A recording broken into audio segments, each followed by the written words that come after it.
السلام علیکم ورحمۃ اللہ۔ امید ہے آپ خیریت سے ہوں گے مسعود بھائی۔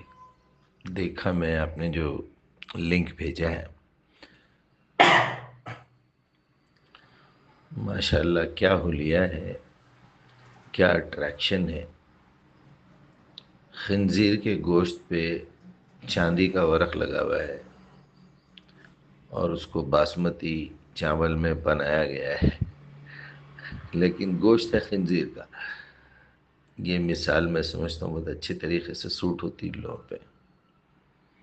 کیا کہوں، میرا تو دن میں 50 سے زیادہ پرسنٹیج، 60% سے زیادہ، 60% تک بول سکتے ہیں یا 50% ان لوگوں پہ لعنت بھیجنے میں گزر رہا ہے، کیونکہ سوالات ہی ایسے آتے، کلپس ہی ایسے آتے رہتے، اوٹن ہوتے رہتی۔ دوسری اوٹن یہ ہوتی کہ قرآن کے بارے میں کوئی سوال نہیں کرتا، کوئی یہ نہیں پوچھتا کہ مجیب بھائی، وہ چند بچیاں ہیں، میرے اسٹوڈنٹس ہیں، کچھ بچے ہیں، وہ لوگ زیادہ، آپ کو تو پتہ ہی ہے، پوری دنیا کا سروے کر کے دیکھا میں نے، لڑکے کم ہیں ان کا دھیان پڑھائی کی طرف، لڑکیوں کا زیادہ ہے۔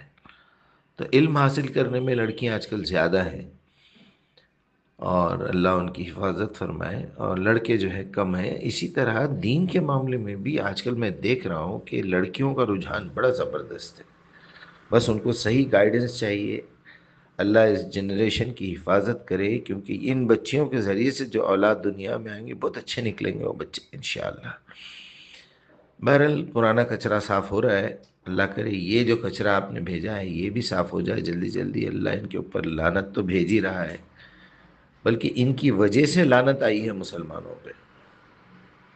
اب میں تھوڑا سا اس سبجیکٹ کو ڈسکرائب کر دوں کہ جو دجال کا قصہ ہے، مہدی کا قصہ ہے، عیسیٰ علیہ السلام کی آمد کا قصہ ہے، یہ جاہل لوگ پتہ نہیں پڑھتے کیوں نہیں ہیں۔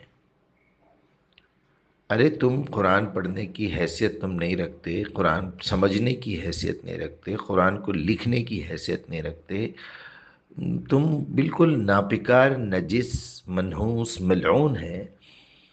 اللہ کرے تمہاری موت بھی اسی حالت میں ہو، تمہارے لیے دعا کرنا بھی حرام ہے، کیونکہ اللہ تعالیٰ نے سورہ توبہ میں منع کر دیا ہے، استغفر لہم او لا تستغفر، استغفر لہم 70 مرہ واللہ لا یستغفر۔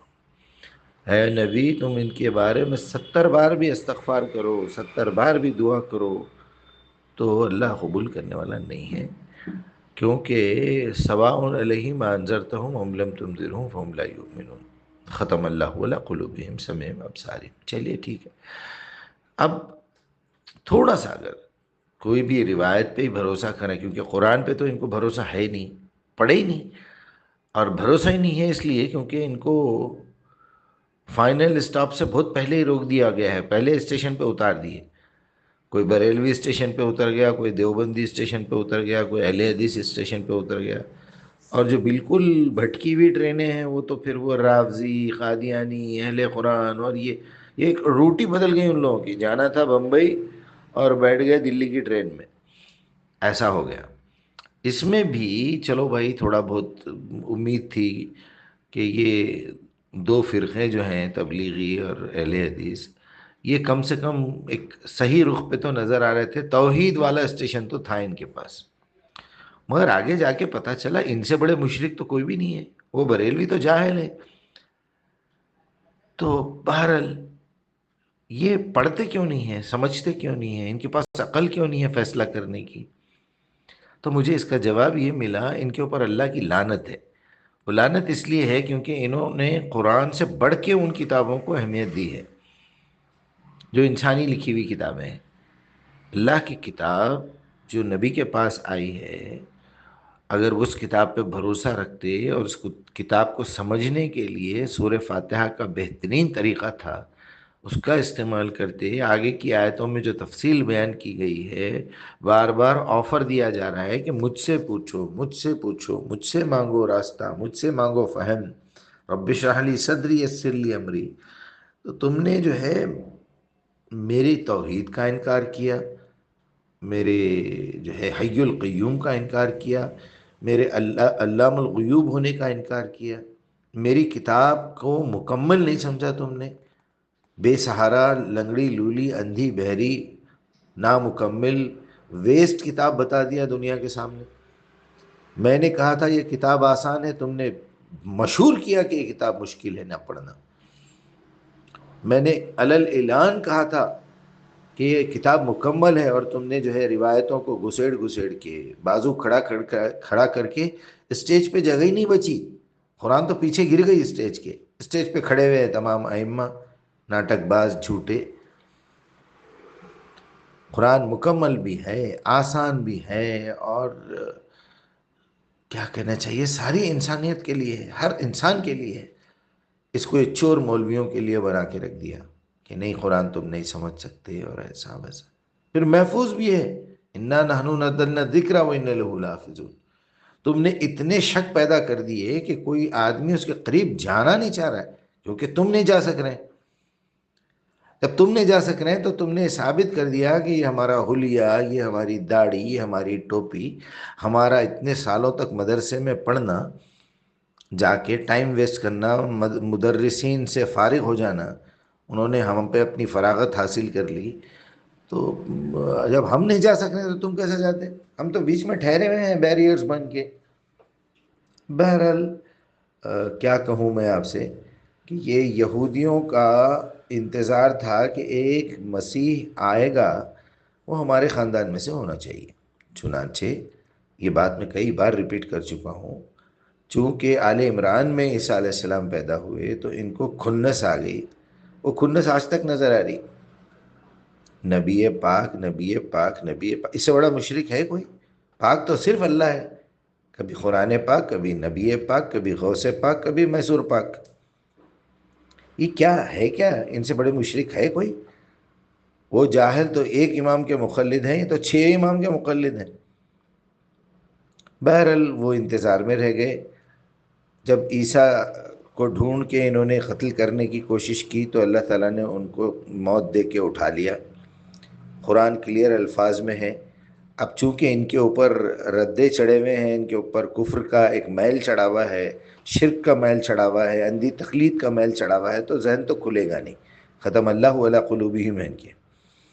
بہرحال اللہ تعالیٰ نے ان کو وفات دی اور ان کی باڈی کو وہاں سے اٹھا لیا، اور ان کے لیے شبیہ لہم، وہ جو بندہ جاسوسی کرنے آیا تھا اس کی صورت عیسیٰ کی بنا دی، تو انہوں نے اس کو لٹکا دیا سولی پہ، اور اللہ تعالیٰ نے قیامت تک کی گارنٹی دے دی، پوری سٹوری بتا دی کہ مطہرک من الذین کفروا الی یوم القیامہ۔ اس کے بیچ میں بہت بڑی بات ہو سکتی تھی، وہاں یہ کہا جا سکتا تھا یا عیسیٰ ابن مریم انی متوفیک و رافعک الیہ کی بجائے رافعک حیہ لکھ دیتے تو بات ختم تھی، اور ایک چھوٹا سا ٹکڑا لکھ دیتے پھر جب تمہاری ضرورت پڑے گی دنیا میں پھر واپس بھیجوں گا۔ اتنا بڑا میٹر، اتنا بڑا رسول، اتنی بڑی بات اگر قرآن میں نہیں ہے تو ہم کیا قرآن کو کمزور، ناتوان، نامکمل اور جھوٹی سمجھیں، یا ان جاہلوں اور خائنوں اور غداروں کو جھوٹا سمجھیں؟ دونوں میں سے ایک ہی آپشن ہے۔ بہرحال عیسیٰ کو اللہ تعالیٰ نے موت دے کے اٹھایا۔ اس کے بعد نبی نے جب لوگوں نے پوچھا تو یہی کہا ہوگا، اور جہاں جتنا ذخیرہ حدیث ہمارے پاس موجود ہے، جو ہسٹری کی کتابیں ہیں اس کو آپ پڑھیے، مسیحی دجال کا لفظ استعمال کیا کہ جو بھی کہے گا میں عیسیٰ ہوں وہ جھوٹا ہوگا، تو انہوں نے مسیح کو الگ کر لیا اور دجال کو الگ کر لیا۔